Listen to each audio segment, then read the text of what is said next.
wabarakatuh. Bismillahirrahmanirrahim. Alhamdulillahirabbil alamin wassalatu wassalamu ala sayyidina Muhammadin wa ala alihi wa sahbihi ajma'in. Qala al-imam al-Haddad rahimahullahu ta'ala wa'lam anna man hafadha fi 'adatihi 'ala al-adabin nabawiyyati hafidhahullahu min at-ta'addi ila ma wara'aha min al-a'mali wal akhlaqir radiyati. Ketahui olehmu akan bahwasanya siapa orang yang menjaga oleh orang pada adat kebiasaannya atas adab-adab nabawi, maka menjaga akan dia oleh Allah daripada melanggar kepada sesuatu yang dibaliknya daripada amal-amal dan akhlak yang buruk. Wa hasala 'alal masalih wal manafi'id diniyah wad dunyawiyah, dan ia mendapatkan atas kemaslahatan dan kemanfaatan yang bangsa agama dan bangsa dunia. Allati ja'ala Allahu bihikmatihi fi tilkal umuril adiyati, yang menjadikan akan maslahat dan manfaat oleh Allah dengan kebijaksanaannya pada itu perkara-perkara yang bangsa ada.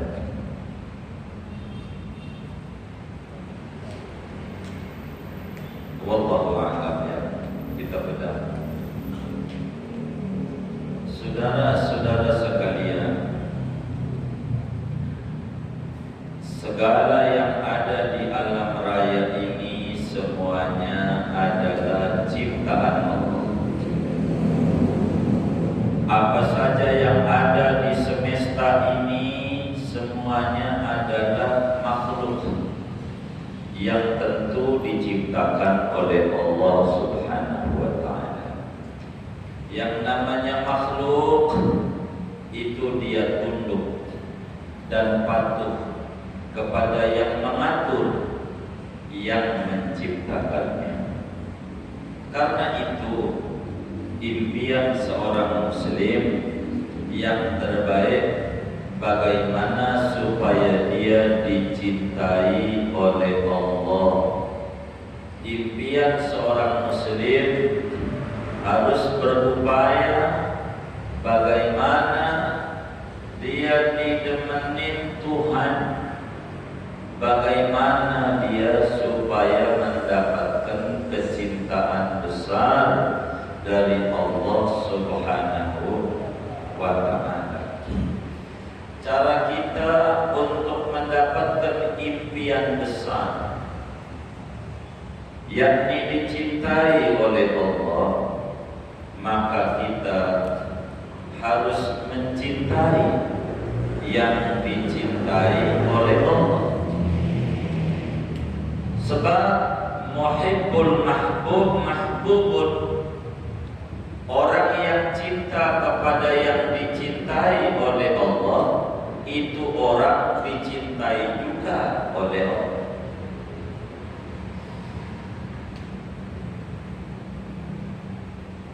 Muhibbul mabghud mabghudun, orang yang cinta kepada orang yang dimurka oleh Allah, dia pun juga dimurka oleh Allah. Bagaimana caranya supaya kita bisa mencintai orang yang dicintai oleh Allah? Yaitu caranya ngikutin yang dicintainya. Ngikuti yang dicintainya itu akan mendatangkan kecintaan dari yang mencintainya. Nabi kita disuruh oleh Allah untuk sampaikan sama kita umatnya dalam Al-Quran, Qul in kuntum tuhibbunallaha fattabi'uni yuhibbukumullah. Sampaikan olehmu wahai Nabi Muhammad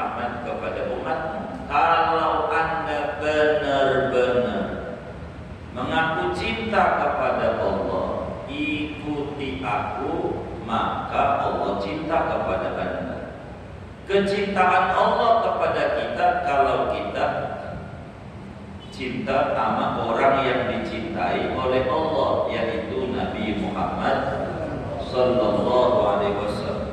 Kecintaan kepada Nabi Muhammad itu indikasinya adalah mutaba'ah, mengikuti Nabi.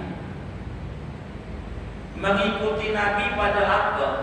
Mengikuti Nabi bukan pada ibadah doang, bukan. Karena Al-Quran tidak bilang fattabi'uni fi ibadati, enggak. Ikuti aku pada ibadahku, enggak. Quran bilang ikuti aku. Berarti maknanya pada hal apa saja, termasuk pada adat kebiasaan sehari-hari. Itu begitu. Nah, pertemuan malam ini Imam Haddad dalam paparan bagaimana kita harus mengikuti Nabi dalam kehidupan sehari-hari dan apa manfaatnya kalau sampai kita ikut Nabi, bukan saja pada faktor ibadah, tapi pada faktor adat kebiasaan. Kata beliau, kajian malam ini, wa'lam anna man hafadha fi adatihi 'alal adabin nabawiyyati hafidhahullahu minal ta'addi ila ma wara'aha minal a'mali wal akhlaqir radiyati wa hasala 'alal masalih wal manafi'id diniyah wad dunyawiyah allati ja'alaha Allah bihikmatihi fi tilkal umuril 'adiyati. Kata Imam Haddad, perlu Anda ingat-ingat, perlu Anda ketahui. Bagi yang belum tahu, bagi yang lupa, ingetin apa yang harus diketahui. Siapa saja yang menjaga betul dalam kehidupan sehari-harinya, mencontoh, mengikuti adab-adab Rasulullah, mengikuti kebiasaan Nabi Muhammad sehari-harinya, makan dia tangan kanan. Begitu, selesai makan kemudian dijilatin tangannya. Nabi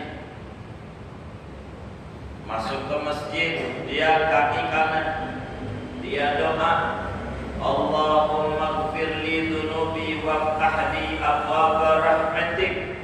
Keluar masjid, Allahumma gfirli dhunubi waftahli abwaba fadlik. Bahasa Indonesianya, masuk masjid, ampuni dosa saya, tolong buka pintu-pintu kasih sayang. Keluar masjid kaki kiri, ya Allah, kami mohon dibukakan pintu jalan-jalan rezekimu. Setiap keluar masjid begitu. Masuk rumah kaki kanan, baca qul, baca ayat kursi. Nabi begitu. Keluar rumah kaki kiri, baca bismillah, tawakkaltu 'ala Allah. Ini ajaran-ajaran. Kalau tidurlah tak pakai lampu terang kayak begitu, lampu tidur. Segalanya adab-adab nabawi. Mau makan, garam dulu yang halus tuh. Habis makan tutup pakai garam. Kata kita orang dulu begitu. Itu ajaran Nabi ya. Bila kita orang ini kesehariannya memakai ajaran-ajaran Nabi, apanya aja, pakai baju kanan dulu, copot baju kiri dulu, pakai sendal kanan, copot sendal kiri, masuk ke WC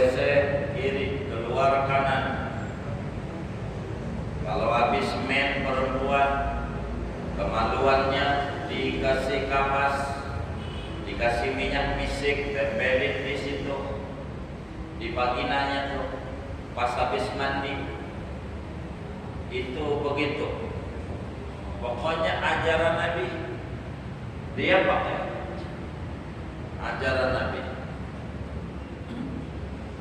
Maka siapa saja orangnya yang adab-adab nabawi, akhlak-akhlak keseharian yang Nabi ajarin, dia amalin. Habis makan tidak pakai minum, ntar minumnya udah selesai makan, cuma baru sesuap minum, baru sesiap minum, tembung. Jadi kita harus pakai adab-adab nabawi. Semuanya, makannya, minumnya. Kalau duduk makannya, kakinya diangkat atuh. Mari. Di kanan. Begini. Si tangannya nyelip di sini. Jadi di depan kita jika nasinya ono ayam kan susah juga tuh ngambilnya juga, ya. Kul mimma yali, makanlah dari yang di depanmu. Udah yang ada begitu. Kata kita nih salah duduk disalahin begitu. Tahu yang di depannya aja apa udah itu. Itu begitu. Kalau makan sambil duduk, nggak kayak kita pegangan diri. Kalau diri mau kelihatan semuanya. Oh ini kambing guling. Akhirnya piringnya udah kayak gunung Merapi aja. Enggak habis, taruh aja di bawah bangku. Siapa tuh yang kalau pegangan begitu tuh? Ini nggak pakai adab nabawi. Kalau duduk nggak kelihatan, yang di ujung-ujung sono. Tapi akhirnya adab-adab ini kalau dikerjakan oleh kita banyak buah,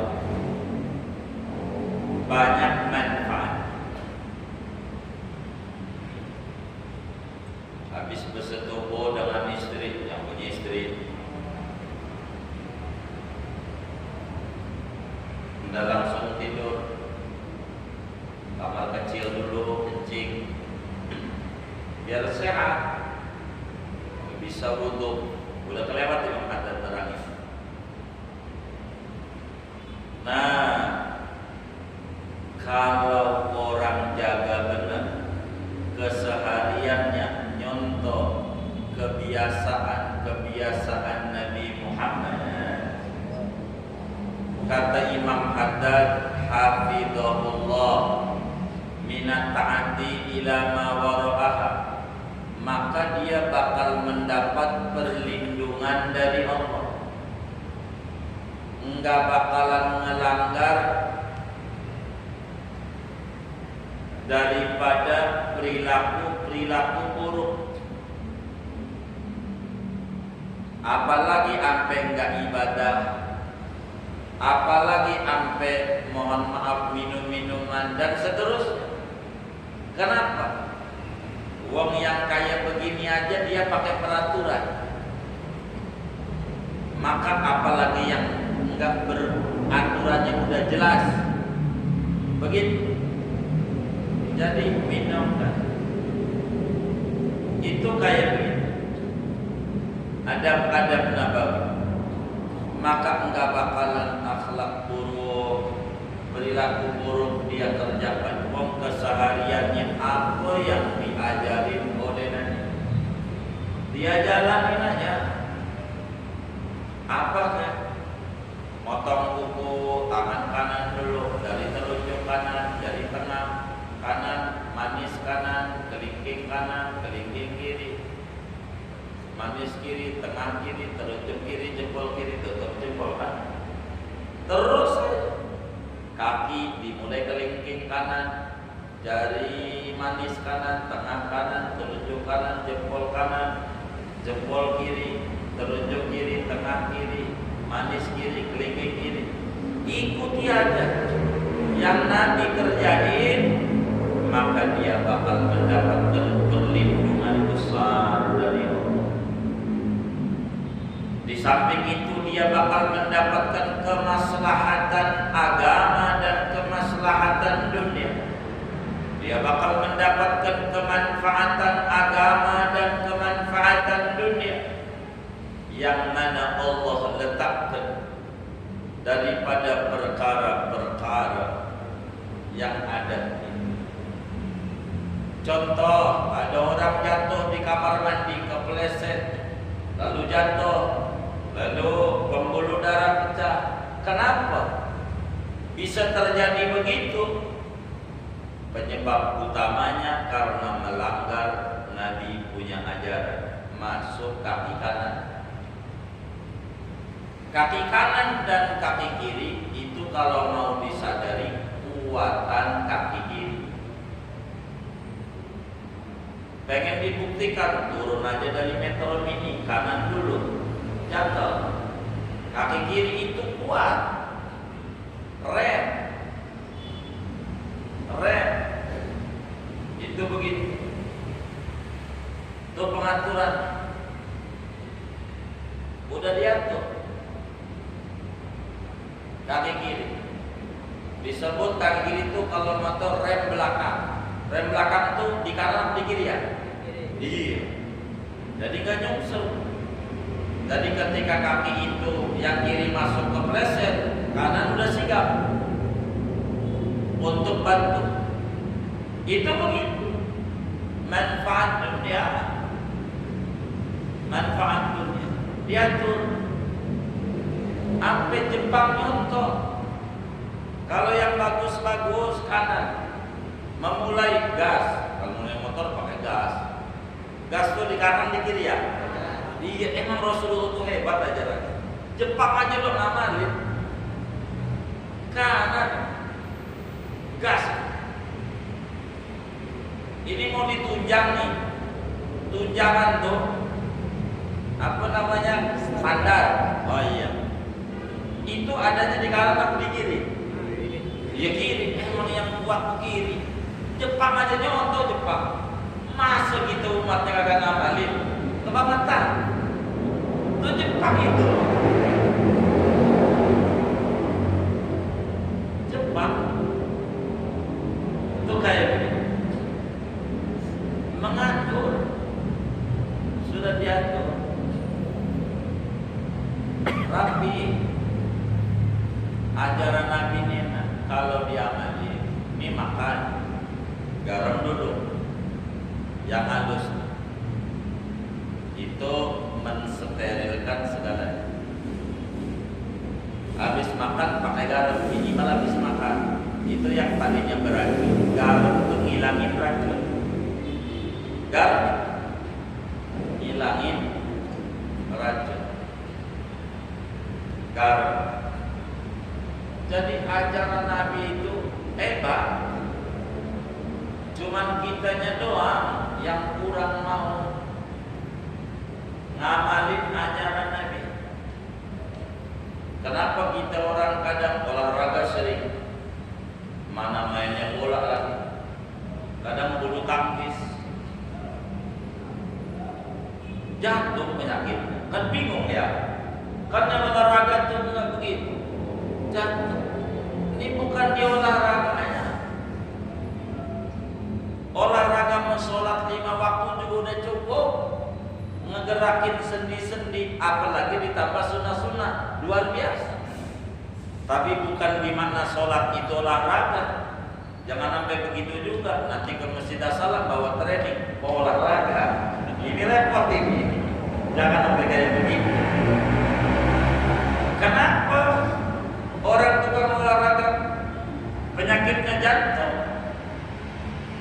Ini penyebabnya seringkali tidurnya tengkurap mengendap kok. Apa namanya? Tengkurap. Nah, ya yang kayak gini, mukanya ke bawah. Iya, ini namanya jantungnya keinjek dia. ketekan. Jadi dia capek. Waktunya istirahat dia gagal. Ibarat mesin 24 jam gak ada istirahatnya, jebol. Makanya kenapa tidur suruh miring, pakai lambung kanan. Kenapa? Supaya lambung kiri ada di atas, nggak kerja. Jantungnya biasa aja, nggak begini-begini. Kalau jantung udah begini-begini repot.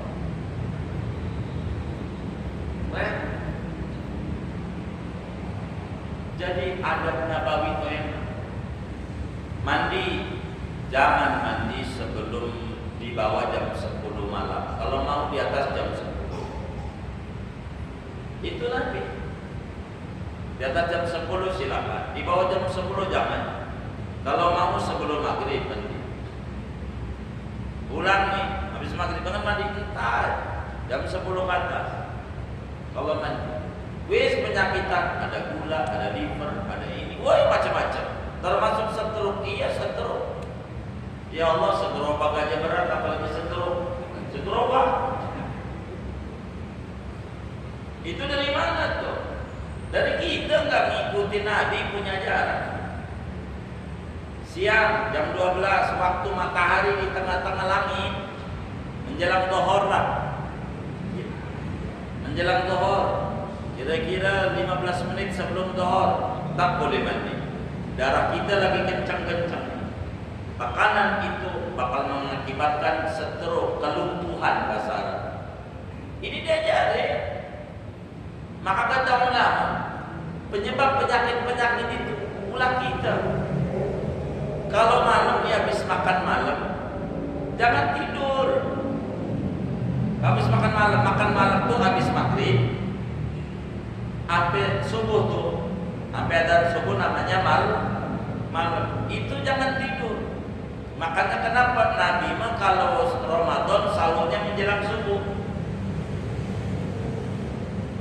20 menit sebelum subuh udah sahur dah. Kalau saudara tukang merokok jadi tambahin dikit dah. Begini. Habis itu jalan. Enggak. Sahur yang bagus menjelang subuh. Kenapa? Supaya jangan tidur malam. Jadi habis makan malam tuh jalan. Disebut dalam bahasa Arab tamasya.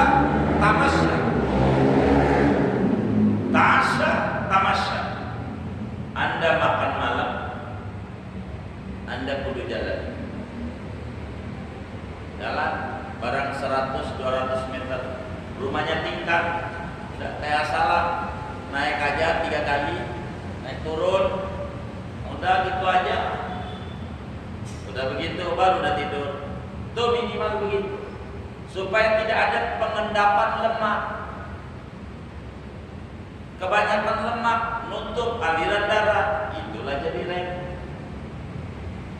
Merusak pankreas. Pankreas itu mesin pengolah gula. Akhirnya kebanyakan gula.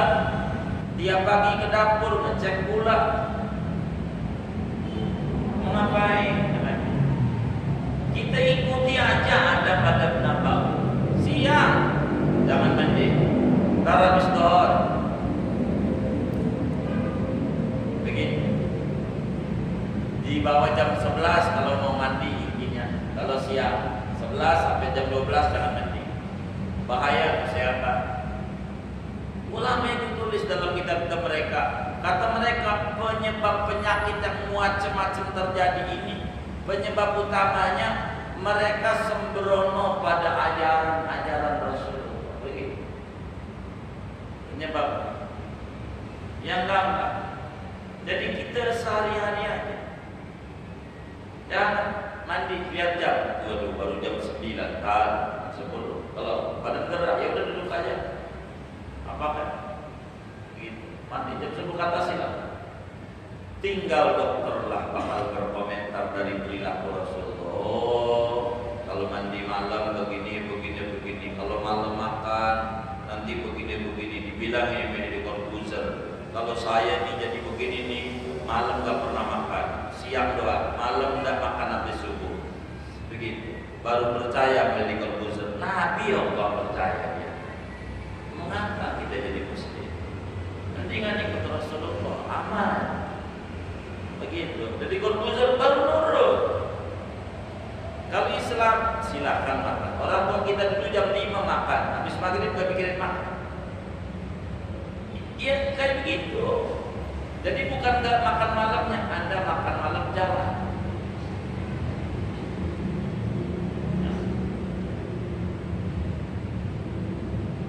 Itu harus diatur. Ini Islam punya ajaran cakep. Jangan ajarannya diambil orang.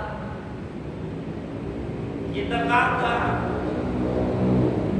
Lihat orang barat, pagi jus, buah, wortel, apa aja pagi, buah-buahan.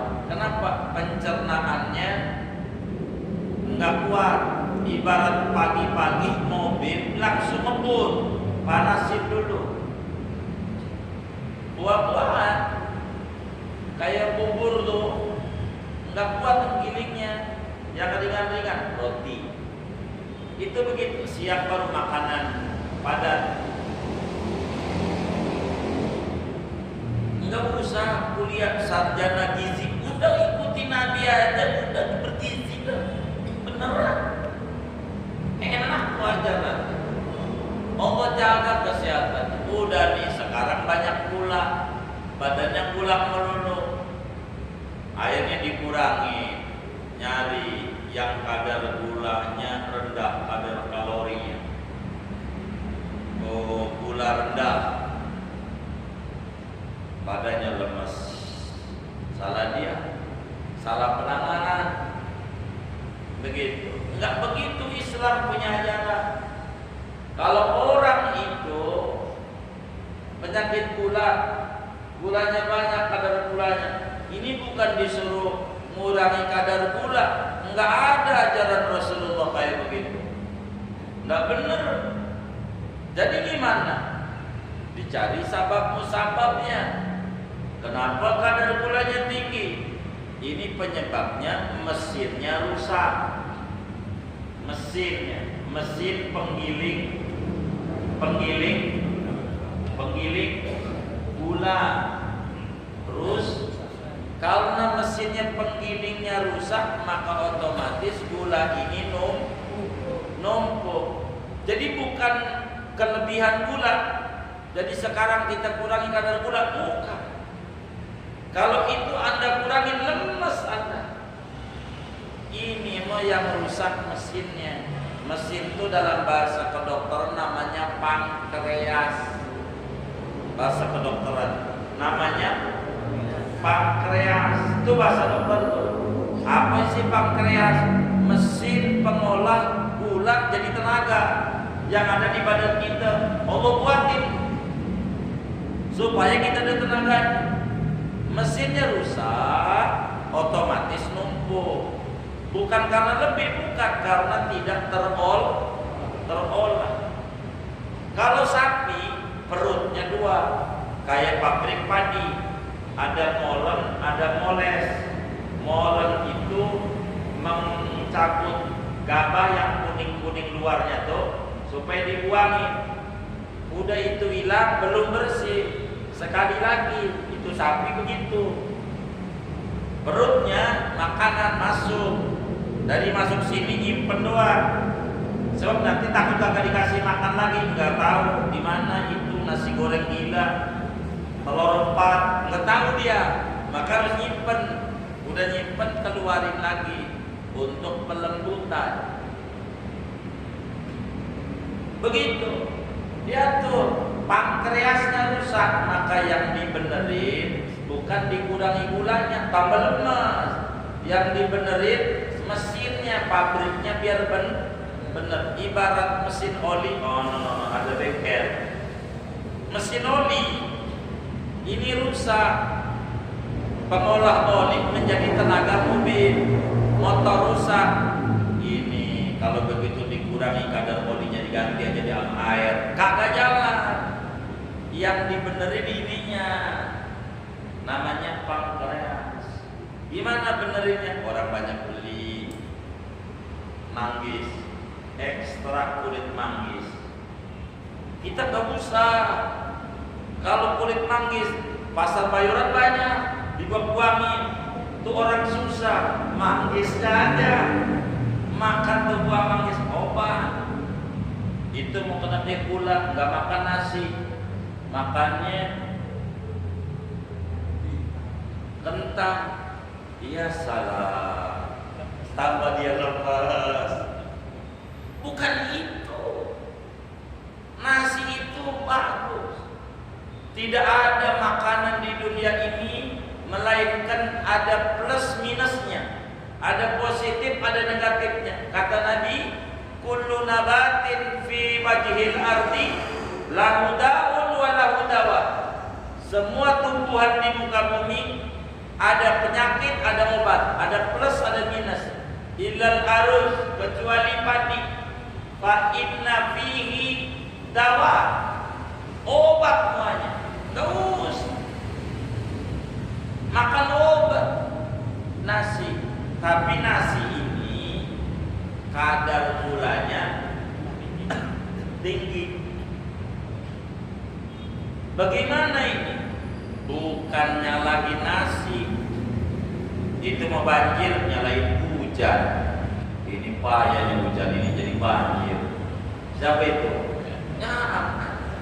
Jangan nyalain nasi. Nasi bermanfaat. Karena nasi ini zat gulanya tinggi dan badan kita lagi bermasalah dengan kadar gula yang di pankreasnya bermasalah, maka Allah ciptakan modot. Di modot ini ada enzim pembusukan kunyah yang lama, bagaimana mengolah zat manis yang ada di beras, yang ada di nasi, biar hilang. Itu memakannya udah kayak makan sapi aja, mentelen-telen aja, kunyah dulu. Islam itu indah jalannya, itu mentelen-telen aja. Siapa yang kalau maulid kayak gitu? Kemana orangnya? Waduh, kita ini nyontoh Nabi aja, bener lah.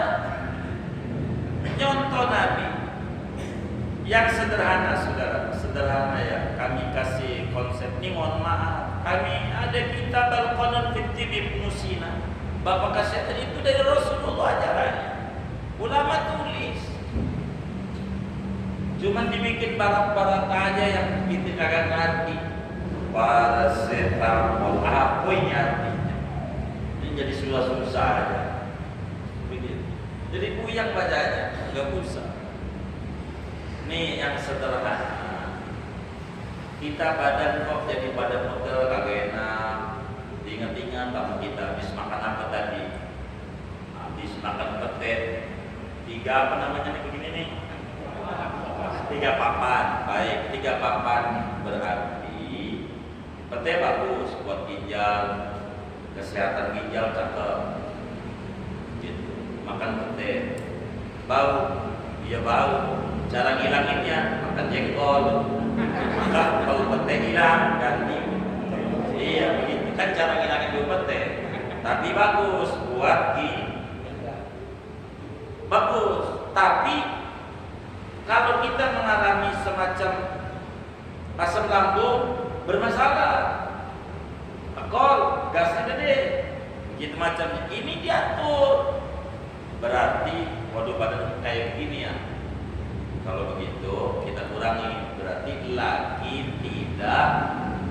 lagi tidak, ya ibarat orang tuh lagi rusak, bukan bulu pantang selamanya, bukan, lagi rusak. Ntar udah enak nih, coba lagi, nggak apa-apa, berarti udah sehat pada bagian itu. Kita ukur aja diri sendiri, nggak usah pakai jadi susah. Begitu. Dokter aja pertama kali tanya, Bapak habis makan apa? Nanya begitu dokter. Itu ya udah diajarin orang haji. Jadi sebelum dokter tanya kita udah tahu, tadi habis makan ini bermasalah ini. Kurangin aja. Itu kayak begitu kita. Jadi hidup aja dah ala Nabi beneran sehat. begitu. Itu mau baru selesai makan, temennya ada yang ngajak makan gratis. Lumayan juga ya. Jangan. Maksudnya, ukurlah kemampuan biar sehat. Ini obatnya begitu. Obatnya. Orang ada emping mengandung asam urat. Emping. Justru obatnya di kulitnya tuh. Yang merah, tahu yang merah? Hah? Iya, kulit yang merah itu. Itu obatnya. Obatnya dari situ-situ juga. Persenyawaan. Kayak begitu. Jadi kita orang ikuti aja dan Nabi selamat. Benar? Ini kalau diterusin bisa jadi dokter ini. Itu begitu, saudara. Pakai aja ajaran Nabi. Makan pokoknya udah selesai baru minum. Biar sehat. Contoh aja Rasulullah untuk seharian. Benar? Ajaran Nabi itu paling menarik. Paling menarik. Ajaran. Jadi manfaatnya banyak.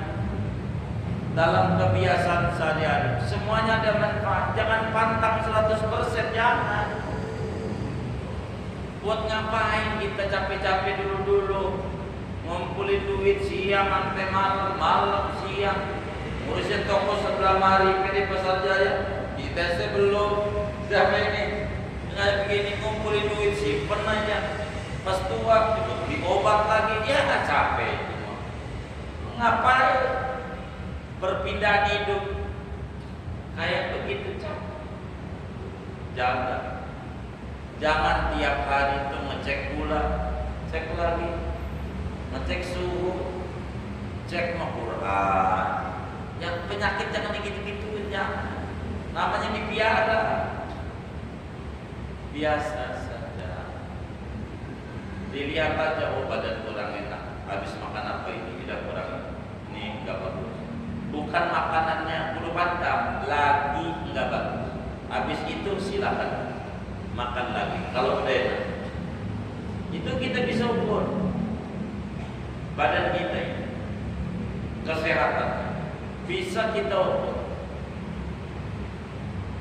Oleh kita, asal kita jangan jauh-jauh dari Nabi Muhammad Sallallahu Alaihi Wasallam. Manfaat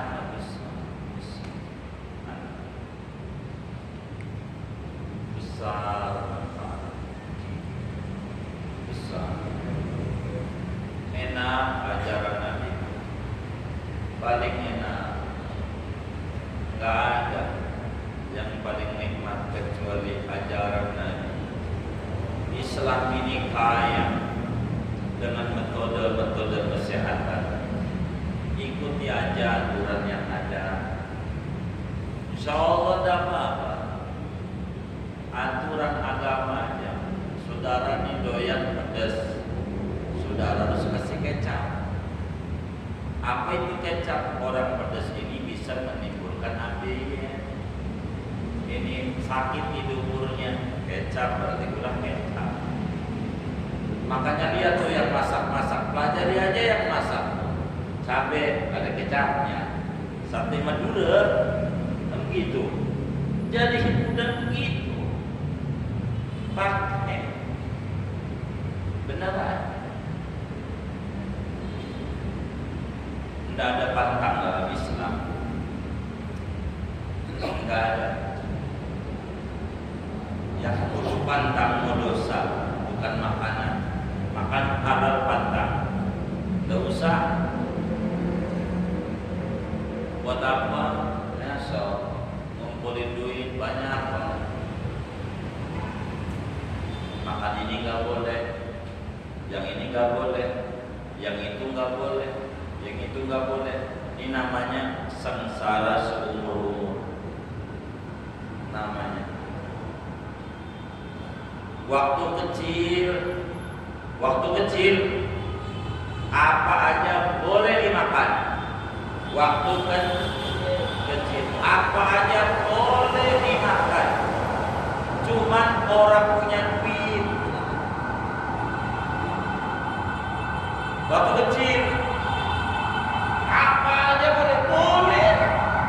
tapi duit kagak punya. Orang tua kita cerdas, kayak tetangga apa beli roti Belanda, Holland bakery kan, roti Belanda. Baik, besok jangan nangis. Orang tua dulu tuh jadi dengan nangis besok ke kebun, cabut, kukus, taruh di meja. Mana mah? Itu udah di meja tutup saji. Kok kayak petasan? Namanya roti subuh. Ada subuhnya.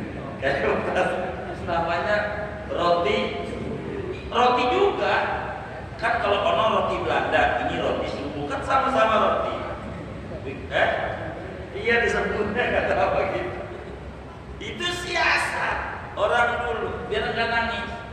Saking nggak punya duit, apa aja boleh dimakan. Cuman orang punya duit lah. Sekarang duit di mana-mana bank punya, rekeningnya banyak, belum di lemari. Cuman orang boleh makan ini kagak, ini kagak. Apa enggak sengsara juga? Kecil, makanan boleh, duitnya kagak.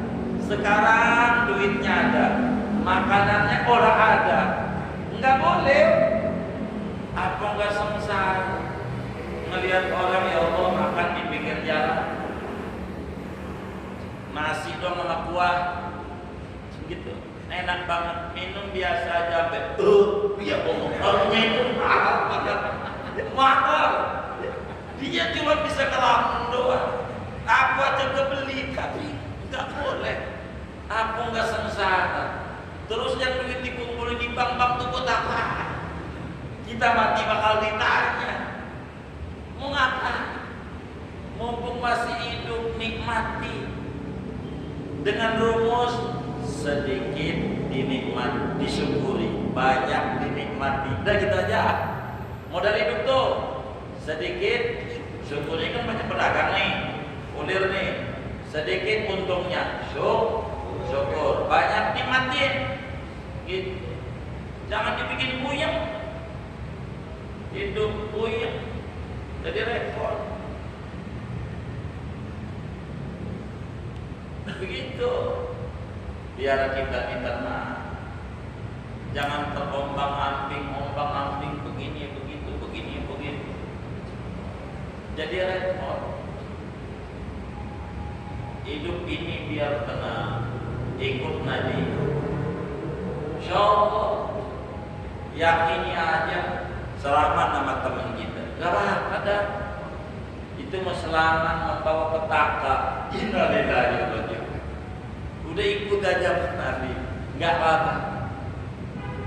Kita tinggal adu, Nabi bohong apa kagak. Ini iman kita, biar kita nggak goyang-goyang. Jadi bingung.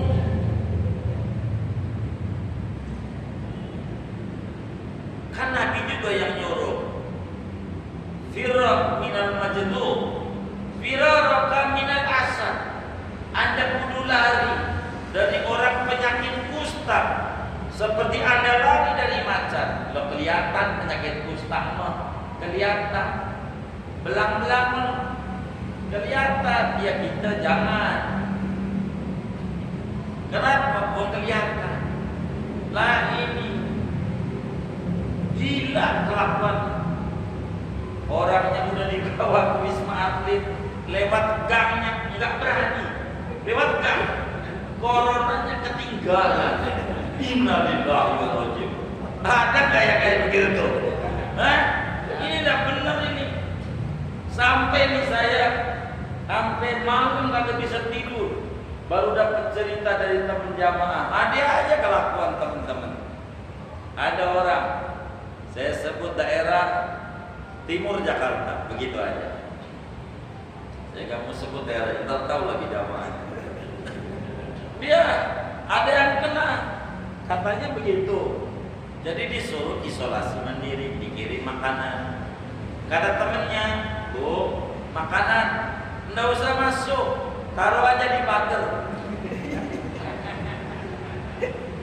Di digantungin ini pagar.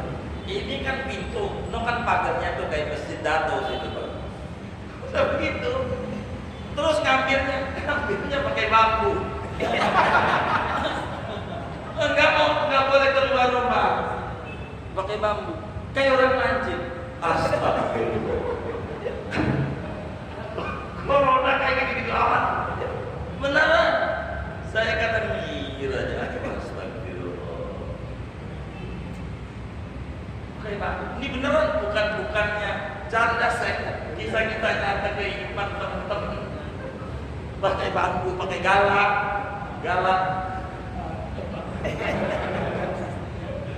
Terus yuduh pakai bambu. Allah selesai. Ya, ini zaman akhir sampai kayak begitu.